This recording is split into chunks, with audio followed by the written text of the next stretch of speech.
असम के गुवाहाटी में नीलांचल की पहाड़ियों में स्थित एक अनोखा मंदिर, जहां किसी भी देवी देवता की मूर्ति या प्रतिमा की आराधना नहीं होती, जिसे चमत्कारों से भरा माना जाता है। कहा जाता है कि देवी यहां ब्रह्मपुत्र नदी को लाल कर देती है। मंदिर जो 8वीं 9वीं सदी से लेकर 16वीं सदी तक कई बार बनवाया और रेनोवेट करवाया गया। मंदिर जो अपनी कहानियों, मान्यताओं और योनि की पूजा के लिए जाना जाता है, और हम आज इसी कामाख्या मंदिर पर बात करने वाले हैं। कली प्रसाद गोस्वामी अपनी किताब Kamakhya temple past and present में लिखते हैं, आज के असम का प्राचीन नाम प्राग ज्योतिषपुर था। इसे कामरूप के नाम से भी जाना जाता था। हालांकि मध्यकालीन युग में जब यहाँ तांत्रिक पूजा प्रचलित थी, तब कामरूप ज्यादा प्रचलित नाम था। कामरूप शब्द तंत्र से जुड़ा प्रतीत होता है, जो रहस्य और दर्शन से भरा है। वहीं प्राग ज्योतिषपुर नाम को ज्योतिष से जुड़ा माना जाता है। महाभारत में इस जगह को दुर्गम बताया गया। ऐसे में भागवत पुराण में पहाड़ों, किलों,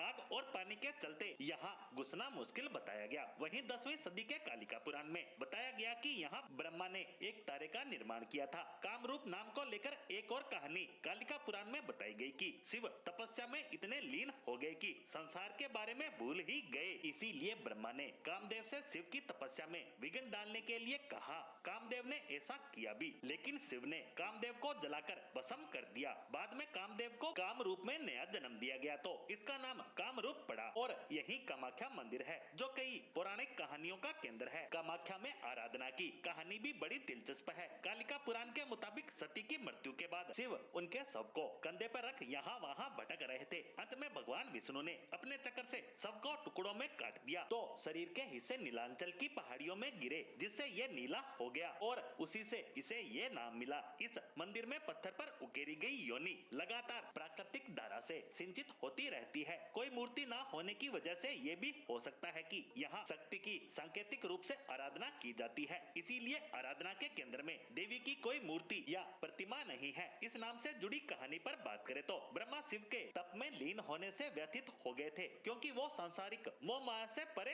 हो गए थे, और विवाह नहीं करते तो संसार का निर्माण खतरे में पड़ जाता। ऐसे में देवी को भेजा गया, जिन्हें ब्लडिंग गॉडेस भी कहा जाता है। माना जाता है कि देवी को मासिक धर्म होते हैं, तो हर साल मानसून में ब्रह्मपुत्र नदी लाल हो जाती है। ऐसा अंबुबाची मेले के वक्त ही होता है, और इसी समय मंदिर कुछ दिनों के लिए बंद भी रहता है, क्योंकि माना जाता है कि इस वक्त देवी रक्तस्राव कर रही होती है। इसी कहानी यहाँ स्थित अधूरी सीढ़ियों की भी है। दरअसल कहानी है कि यहाँ नरकासुर नाम के एक असुर का राज था, जो यहाँ पर दैत्यराज था, जिसकी शक्तियों का सामना करने वाला कोई नहीं था। कहा जाता है कि नरकासुर कामाख्या देवी को अपनी पत्नी बनाना चाहता था, तो देवी के मंदिर पहुंच उसने गरजते हुए विवाह का प्रस्ताव रखा। देवी से कोमल लेकिन तलवार की तरह तीखी आवाज आई कि मुझे पाना चाहते हो तो सूर्योदय से पहले पहाड़ी की तलहटी से मंदिर तक पत्थरों की सीढ़ियां बनानी होगी। अहंकारी राक्षस ने भी पत्थरों को अपनी शक्ति से बुलाया और सीढ़ियों का निर्माण शुरू कर दिया। ऐसे में भोर होने को थी और समय कम था, लेकिन नरकासुर जीत के करीब था।